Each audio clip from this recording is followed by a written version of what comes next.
आज की यह वीडियो बहुत ही ज़्यादा महत्वपूर्ण होने वाली, क्योंकि आज की इस वीडियो में बात करने वाले जो भी हमारे बीए फिफ्थ यानी कि बीए पंचम सेमेस्टर के छात्र जिनको 2023 और 24, 25, 26 यानी आने वाले सालों में परीक्षा देनी है सोशियोलॉजी की, उनके लिए बहुत ही ज़्यादा महत्वपूर्ण है। क्योंकि आज की इस वीडियो में हम बीए फिफ्थ सेमेस्टर सोशियोलॉजी की most important topics and syllabus cover करने वाले हैं।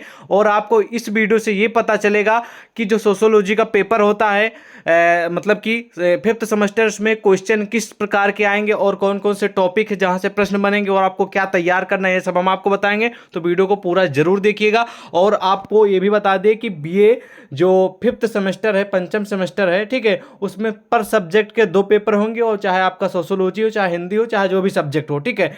तो सोशियोलॉजी फर्स्ट पेपर जो था वो मैंने पहले ही उसके बारे में, सिलेबस के बारे में कवर कर रखा है, ठीक है, वो वीडियो बना दिए। और आज की इस वीडियो में बात करेंगे हम सोशियोलॉजी सेकेंड पेपर के बारे में, ठीक है, बीए फिफ्थ सेमेस्टर के सोशियोलॉजी सेकेंड पेपर के बारे में, ठीक है। और यहाँ पर आप सभी के समस्त देखिए, सोशियोलॉजी सब्जेक्ट हो गया और सेमेस्टर आपका फिफ्थ हो गया, और जो प्रश्न पत्र यानी पेपर का नाम है वो है रिसर्च मैथोलॉजी इन सोशल साइंस, ठीक है। तो इसका हिंदी में क्या मतलब होता है, रिसर्च मैथोलॉजी इन सोशल साइंस का, चलिए हम आपको बताते हैं। इसका मतलब होता है सामाजिक विज्ञान में अनुसंधान पद्धति, ठीक है, सामाजिक विज्ञान में अनुसंधान पद्धति, ठीक है, पद्धति। चलिए इसके बारे में आपको बताएंगे कि अभी सामाजिक विज्ञान में अनुसंधान पद्धति है क्या, ठीक है। तो चलिए बढ़ते हैं। सिलेबस पूरा का पूरा इंग्लिश में है और 8 यूनिट में डिवाइड है हर सब्जेक्ट की तरह, लेकिन इसको मैंने हिंदी में कन्वर्ट कर रखा है जिससे आप लोगों को अच्छे से समझा पाएँ और आप अच्छे से समझ पाएँ, ठीक है।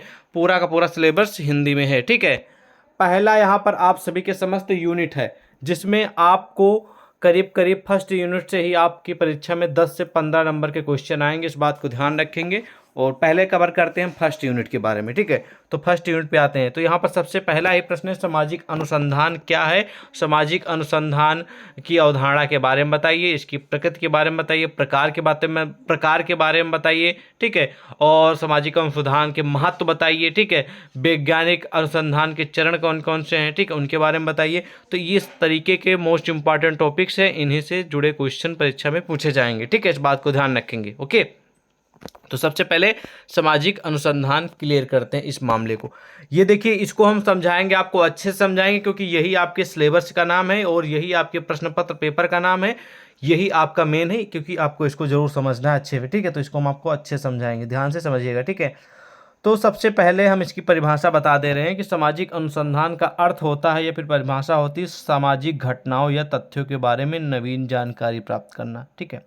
सामाजिक अनुसंधान का मतलब होता है जो सामाजिक घटनाएं हैं या सामाजिक तथ्य हैं उनके बारे में नवीन यानी कि नई जानकारी प्राप्त करना, प्राप्त करने के बाद उस प्राप्त ज्ञान में वृद्धि करना, अथवा जिन सिद्धांतों व नियमों का निर्माण किया गया है उनमें किसी प्रकार का संशोधन करना। यानी कि जो समाज में वो आपका देखिए, वो समाज में मतलब आप जिस भी समाज में रहते हो, ठीक है, जहाँ पर समूह बहुत सारे ग्रुप को मिलाकर, बहुत सारे समूहों को मिलाकर, ठीक है, और बहुत सारे समुदायों को मिलाकर जहाँ पर लोग रहते हैं, ठीक है, उसको हम समाज कहते हैं, ठीक है। आप समाज के अंतर्गत आते हैं, ठीक है। आप शहर में रह रहे हैं तो आप समाज के, गांव में रह रहे हैं तो जिस भी एरिया में मतलब एक ग्रुप में, एक समूह में लोग रहते हो, ठीक है, उसको हम समाज के नाम से जानते हो। समाज आप लोग जानते हैं, ठीक है।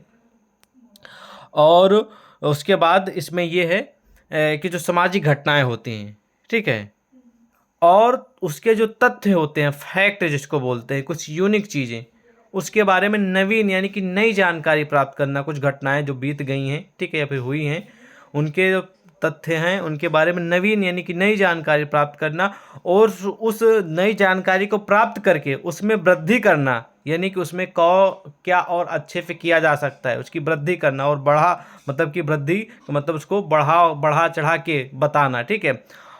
अथवा जिन सिद्धांतों एवं नियमों का निर्माण किया गया है उस घटना में, उस फैक्ट में, उनमें किसी प्रकार का संशोधन करना, यानी कि उसमें कुछ नया ऐड करना, कुछ नया चीज़ ठीक है, डाल देना, ठीक है, उस घटना में, वो आपका अनुसंधान हो जाता है। अनुसंधान को, इसके बारे में भी और हम आपको बता रहे हैं, अनुसंधान जो इसको इंग्लिश में रिसर्च बोलते हैं। तो रिसर्च का मतलब यही हुआ कि बार बार उसके बारे में नई चीज़ें खोजते रहना, ठीक है, बार बार। समझ में आ गया। यानी कि समाज में जो घटनाएं होती है, जो नवीन ठीक है तथ्य होते हैं, उनके बारे में नवीन जानकारी प्राप्त करना ही सामाजिक अनुसंधान कहलाता है। और चलिए इसके बारे में आपको और भी बताते हैं। ठीक है, सामाजिक अनुसंधान दो शब्दों से मिलकर बना है, पहला सामाजिक, दूसरा है अनुसंधान। ठीक है, तो पहला जो है सामाजिक का अर्थ है समाज से संबंधित, अर्थात ऐसे लोग जिनका संबंध समाज से होता है और निर्जीव पदार्थ से इनका कोई संबंध नहीं होता। समाज अर्थात इसमें केवल मनुष्य ही नहीं आते। ठीक है, समाज है तो समाज में ना कि मनुष्य आते हैं, और भी जैसे कि चींटियों का झुंड आ जाता है, पशु पक्षी ठीक है, ये सब इनको समाज के नाम से भी जाना जाता है, इन्हें हम समाज कहते हैं। ठीक है, और कहने का तात्पर्य ये है कि बहुत सारे झुंड में जो रहते हों, ठीक है, उन्हें हम समाज के नाम से संबोधित करते हैं। ठीक है, तो ये हो गया आपका समाज या फिर सामाजिक। ठीक है, समाज से संबंधित अर्थात ऐसे लोग जिनका संबंध समाज से हो और वो निर्जीव ना हो। ठीक है, उनके अंदर जीव हो। ठीक है, उसे ही हम सामाजिक या फिर समाज कहेंगे। अब आ गया सामाजिक के लिए, अब अनुसंधान के बारे में आ जाते हैं। तो अनुसंधान का अर्थ होता है या फिर अनुसंधान जो शब्द है, इसका अंग्रेजी जो शब्द है वो है रिसर्च। रिसर्च को हिंदी में अनुसंधान बोलते हैं। ठीक है, और अनुसंधान को इंग्लिश में रिसर्च बोला जाता है। तो इस शब्द को अगर हम संध विच्छेद करें या इस शब्द का रिसर्च जो है इसके बारे में हम समझें, तो रिसर्च के बारे में हम समझें तो ये दो भागों में बटा है। पहला है आर ई एक ठीक है, एक भाग में बटा है। चलिए इसको पहले मैं थोड़ा सही कर ले रहा हूँ, फिर आपको बताता हूँ।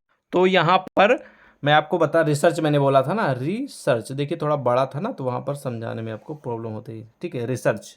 ठीक है, तो RE, ठीक है, RESEARCH रिसर्च। ठीक है, तो यहाँ पर दो शब्द से मिलकर बना है रिसर्च, री प्लस SEARCH। तो री का मतलब होता है, ठीक है, ध्यान सुनेंगे, री शब्द का अर्थ है पुनः। क्या है? पुनः। और जो सर्च शब्द का अर्थ होता है वो होता है खोज करना। ठीक है, तो अगर इन दो, पहले री का शब्द री का मतलब हो गया पुनः और रिसर्च का मतलब हो गया खोज करना।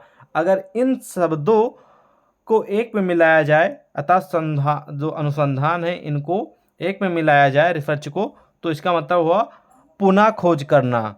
ठीक है, यानी कि भाई इसका मतलब पुनः हो गया और इसका मतलब खोज हो गया।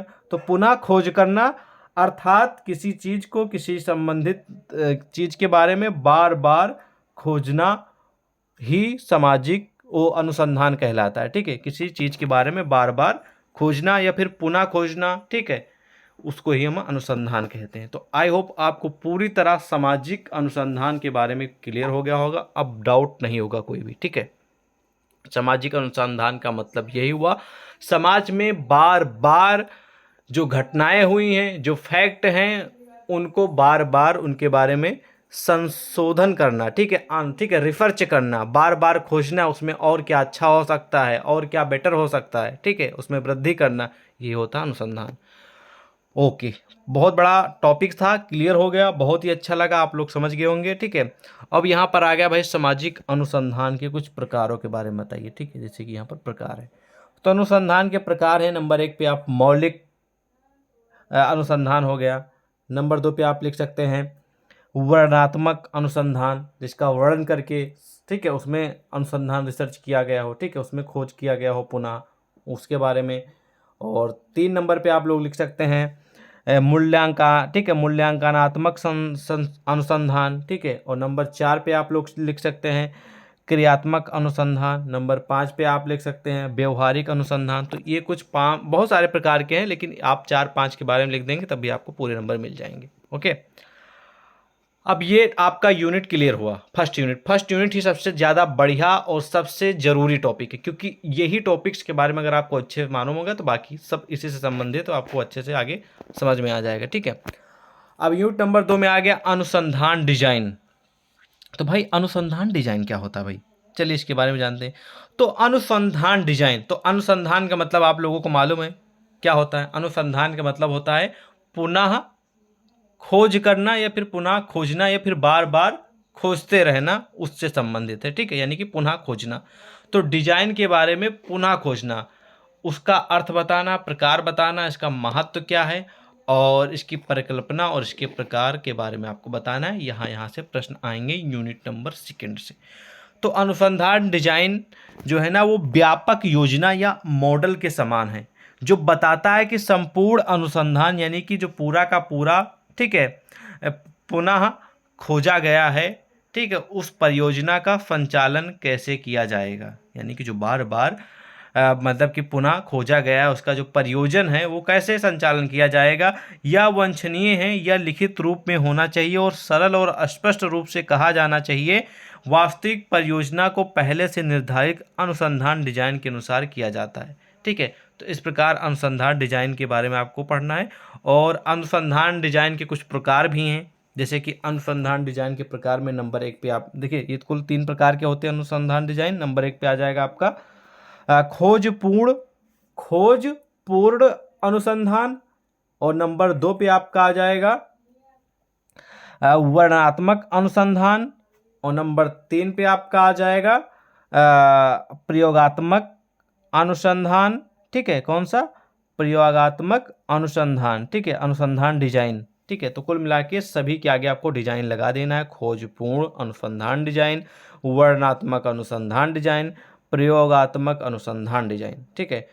तो ये अनुसंधान डिजाइन का मतलब यही हुआ कि जो डिजाइन है, जो एक पार्टिकुलर जो आपको डिजाइन का मतलब हो गया कि आप लोग एक प्रकार कौन सी आकृति, कौन सी छवि इसमें डाली गई है, कौन सी डिजाइन डाली गई है भाई। डिजाइन इसमें किसी इंसान की है, किसी पशु की है, किसी पक्षी की है, किसी महल की है, किस चीज़ की डिजाइन है, ठीक, किसी चीज़ की आकृति, ठीक है, किसी चीज़ की छवि, उसी को बोलते हैं डिजाइन, ठीक है।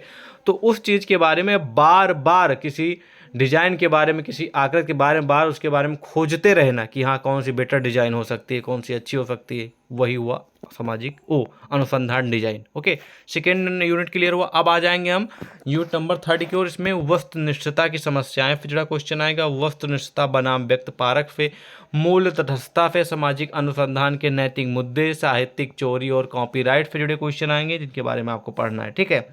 तो चलिए हम पहले जान लेते हैं वस्तुनिष्ठता के बारे में, ठीक है।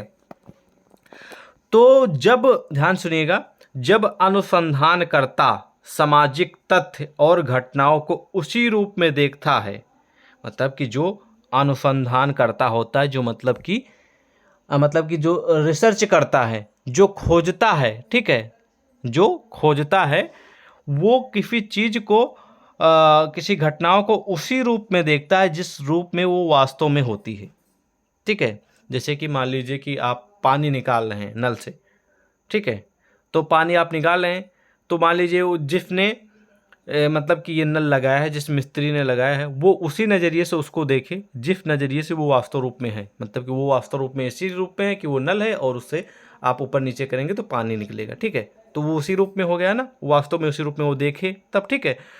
तो ऐसा करते समय वह अपने विचारों और दृष्टिकोणों को अलग करके देखता है, ठीक है। और वो जो है मिस्त्री, वो ऐसा करते समय अपने विचार और जो दृष्टिकोण है, मतलब जो उसकी नज़रिया है, उसके जो सोचने की प्रक्रिया है, वो अलग करके देखता है। इस प्रकार के अध्ययन को ही वास्तविक क्रिया वस्तुनिष्ठ अध्ययन कहा जाता है, यानी कि उस मतलब कि जिस रूप में वो वास्तव में होती है, ठीक है। तो मान लीजिए पानी निकल रहा, वो वास्तव में उसी रूप में है, और वो अपने दिमाग से कुछ अलग सोचे कि हाँ भाई इसमें कुछ और विचार करके कुछ हम अलग किया जा सकता है, रिसर्च करके, ठीक है, संशोधन करके, पुनः खोज करके। तो वो दृष्टिकोण मतलब देखता है, और विचार करना वो दिमाग में अपने आइडिया, ठीक है, आइडिया लगता है और उस नज़रिए से देखता है। तो इस प्रकार के जो अध्ययन को हम वस्तुनिष्ठ अध्ययन कहते हैं, ठीक है। इस प्रकार आप इसके बारे में लिखेंगे। थर्ड यूनिट क्लियर हुआ। उसके बाद फोर्थ यूनिट में आपका आ जाएगा अनुसंधान के प्रकार बताइए। अनुसंधान के प्रकार के बारे में, जैसे कि कई अनुसंधान के प्रकार हैं, ठीक है, उसके बारे में हम आपको बताएंगे। बुनियादी और व्यवहारिक क्या है इसके बारे में बताएंगे। ऐतिहासिक और तुलनात्मक अनुसंधान क्या है, वर्णनात्मक क्या है, खोजपूर्ण, व्याख्यात्मक, ठीक है, ये सब अनुसंधान क्या है, इनके बारे में हम आपको क्वेश्चन आंसर वाले सीरीज में कवर कराएंगे। सारे मोस्ट इंपॉर्टेंट टॉपिक्स हैं, आप अपने बुक से या फिर इंटरनेट से सर्च करते रहिएगा। अनुसंधान के प्रकार मैं आपको बता दे रहा हूँ। नंबर 1 पे आप लिख सकते हैं गुणात्मक अनुसंधान, नंबर 2 पे आप लिख सकते हैं अवधारणात्मक ठीक है अनुसंधान, नंबर 3 पे आप लोग लिख सकते हैं। आधारभूत अनुसंधान, नंबर 4 पे आप लोग लिख सकते हैं। विश्लेषणात्मक अनुसंधान, और नंबर 5 पे आप लोग लिख सकते हैं मात्रात्मक अनुसंधान। तो ये कुछ अनुसंधान के प्रकार हुए। 4 यूनिट हमने आपको कवर करा रखे हैं, ठीक है, 4 यूनिट। बाकी के जो कुछ यूनिट बचे हैं, ठीक है, 5 6 यानी कि 8 यूनिट में डिवाइड होता है, तो 4 यूनिट हमने आपको कवर करा दिया। वीडियो लंबी हो रही है इसलिए हम 4 यूनिट कवर करा रहे हैं, बाकी आने वाले दिनों में हम 4 और भी कवर करा देंगे। अगर आप अपने अनुसार पढ़ना चाह रहे हैं तो बेशक कोई टेंशन लेने की आवश्यकता नहीं। बाकी नीचे के जो यूनिट है, डेटा संग्रह के बारे में, डेटा संग्रहण के बारे में, डेटा वर्गीकरण के बारे में, समाज शास्त्र में सांख्यिकी के बारे में, ये आप यहाँ पे हिंदी में मैंने कर ही दिया। आप इन टॉपिक को अपने हिसाब से तैयार कर सकते हैं, ठीक है। तो फिलहाल इस वीडियो को आप हम टेलीग्राम व्हाट्सएप पे प्रोवाइड करा देंगे, और मिलते हैं एक और नई वीडियो में। जय हिंद।